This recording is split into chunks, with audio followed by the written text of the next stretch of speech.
In this class, we're going to look at factorial.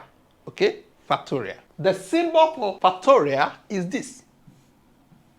As you can see, this means 0 factorial, 1 factorial, 2 factorial, 3 factorial, 4 factorial, 5 factorial. What is that?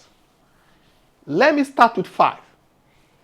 For this 5 factorial, it means 5 multiplied by 4 multiplied by 3 multiplied by 2 multiplied by 1.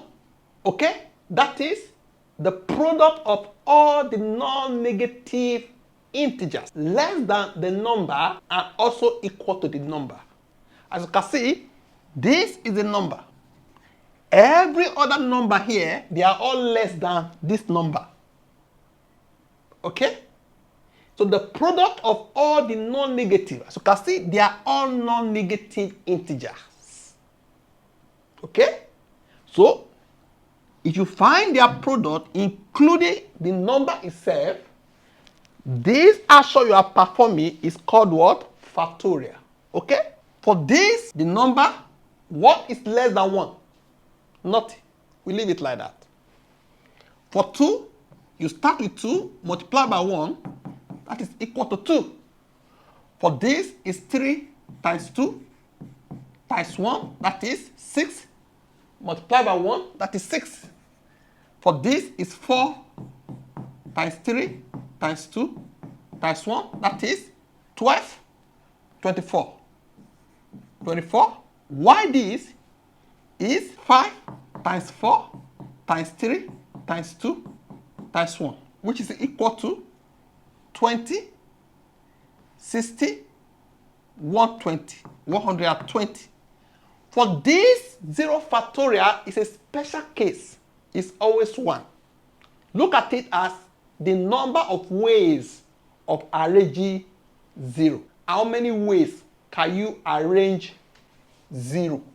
Only one way. How many ways can you arrange 1? Only one way. I know we are going to do permutation and combination, but take it like that. Okay? So this is a special case. So it is 1. 0 factorial is 1. 1 factorial is also 1. So with this now, we cannot check n factorial. What is that? That is the number itself and all the non-negative integers less than the number. That is, multiply by, the next number to this is n minus 1. Just like this one. 5 minus 1 is 4. Okay? 5 minus 2 is 3. 5 minus 3 is 2. 5 minus 4 is 1. The same thing. And so on and so forth. So if I put this here now, it means, this means you can continue by saying this minus this multiplied by this minus this. If I put this, it means you can still continue. This is what? Factorial. Okay? Let's look at this now. We are asked to solve this. How do you solve it?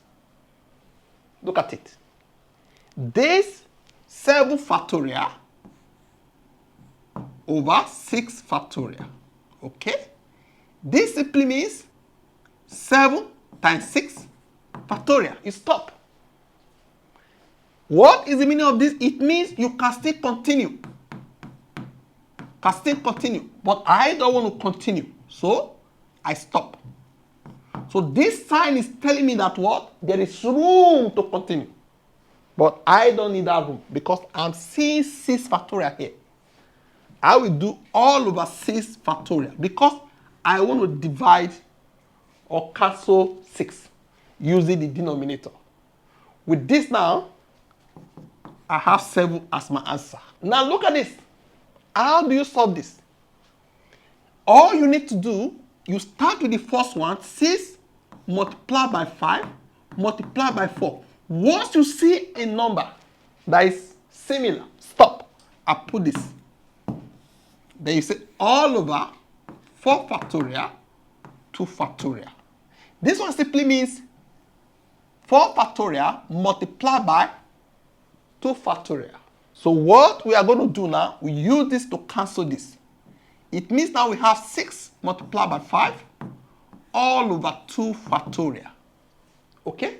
So with this now, all we can do, we can express this as 2 multiplied by 1. So 2 here, 1, 2 here, 3. 3 multiplied by 5 is 15. Divided by 1 is still 15. It means our final answer is 15.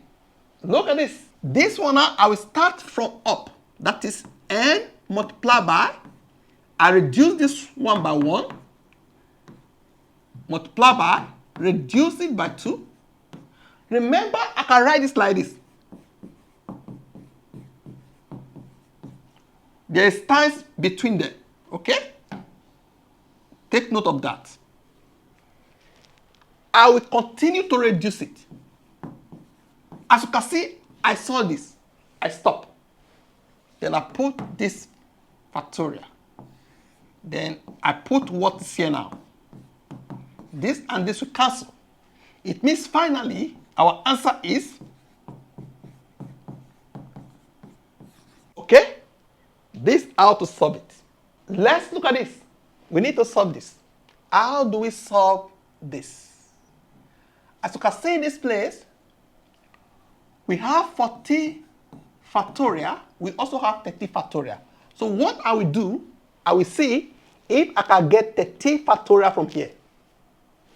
How? That is, this simply means 40 multiplied by 13 factorial. Remember, this simply means you can continue. Can continue. But I don't want to continue. Okay? So because I am tired, I don't want to continue. So I stop there. This is laziness. I don't have the time to continue. I'm already seeing something here that resembles this. Why should I continue? Minus 10, 30 factorial. This and this are what? The same. I remember between these two, let me rewrite it. You can write them like this. So this and this are common. So I will break them out. Say 40 minus 10. 40 minus 10 is what? Is 4. That is 30 factorial multiplied by 4. I can leave it like this or I leave it like this. This is the answer. If you have the time, you can expand it. Okay? Let's look at this. It says, what is the value of this? The value. What is the value? As you can see, I'm seeing a lesser value than this. I will walk towards this value from here. What will I do? I will say 6 multiplied by 5 multiplied by 4 factorial. I stop. Minus 4 factorial, I put to here. As you can see in this place, what is common here is this, okay? I will do 4 factorial, 6 multiplied by 5. What is remaining here? 1. Then I put this as 2. 4 factorial, this is what? 30 minus 1. Put 2 here. 4 factorial, 29. Then I put 2 here. So what is actually 4 factorial? 4 multiplied by 3 multiplied by 2 multiplied by 1. Then I come for this because this bracket needs times, okay? Multiplied by 29. What is this bracket again? Times. Multiplied by 2. This is 12, 24. That is 24 multiplied by 29 multiplied by 2. And you agree with me, this multiplied by this is 48. 48 multiplied by 29. That is 1392. That is the answer for this. Okay?